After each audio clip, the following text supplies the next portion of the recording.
Private బస్సులో మంటలు 17 మందికి పైగా సజీవ దహనం. చిత్రదుర్గలో లారీ ఢీకొనడంతో బస్సు దగ్ధమయ్యింది. గోర్లాతు క్రాస్ సమీపంలో ఘోర రోడ్డు ప్రమాదం. చిత్రదుర్గ ఆంధ్రప్రదేశ్లోని కర్నూలు సంఘటనకు ముందు మరొక సంఘటన జరిగింది. క్రిస్మస్ మరియు నూతన సంవత్సరానికి సన్నాహాలు జరుగుతుండగా ఒక దిగ్భ్రాంతికరమైన సంఘటన జరిగింది. చిత్రదుర్గ జిల్లా హిరియూర్ తాలూకాలోని గోర్లాతు క్రాస్ సమీపంలో రాత్రి ఘోర రోడ్డు ప్రమాదం జరిగింది. ఈ సంఘటనలో 17 మందికి పైగా మరణించారు. లారీ ఢీకొనడంతో ఒక ప్రైవేట్ బస్సు మంటల్లో చిక్కుకుంది. ప్రైవేట్ స్లీపర్ కోచ్ బస్సులోని 17 మందికి పైగా ప్రయాణికులు సజీవ దహనమయ్యారు. మిగిలిన ప్రయాణికులు తీవ్రంగా గాయపడి స్థానిక ఆసుపత్రిలో చేరారు.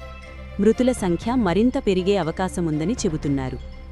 జాతీయ రహదారి 48లో ఒకవైపు నుండి వస్తున్న లారీ డివైడర్ను దూకి మరొక వైపు నుండి వస్తున్న బస్సును ఢీకొట్టింది. ఢీకొన్న ప్రభావం కారణంగా స్లీపర్ కోచ్ బస్సు రోడ్డు మధ్యలో మంటల్లో చిక్కుకుంది. ఈ ప్రమాదానికి లారీ డ్రైవర్ నిర్లక్ష్యం కారణమని చెబుతున్నారు. ఈ లారీ హిరియూర్ నుండి బెంగళూరుకు వెళుతోందని చెబుతున్నారు. బస్సు బెంగళూరులోని శివమొగ్గకు వెళుతోంది.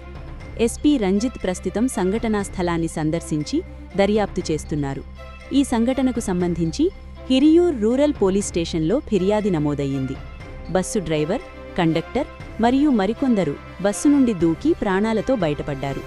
కంటైనర్ లారీ డ్రైవర్ కుల్దీప్ ఈ ప్రమాదంలో మరణించారని చెబుతున్నారు.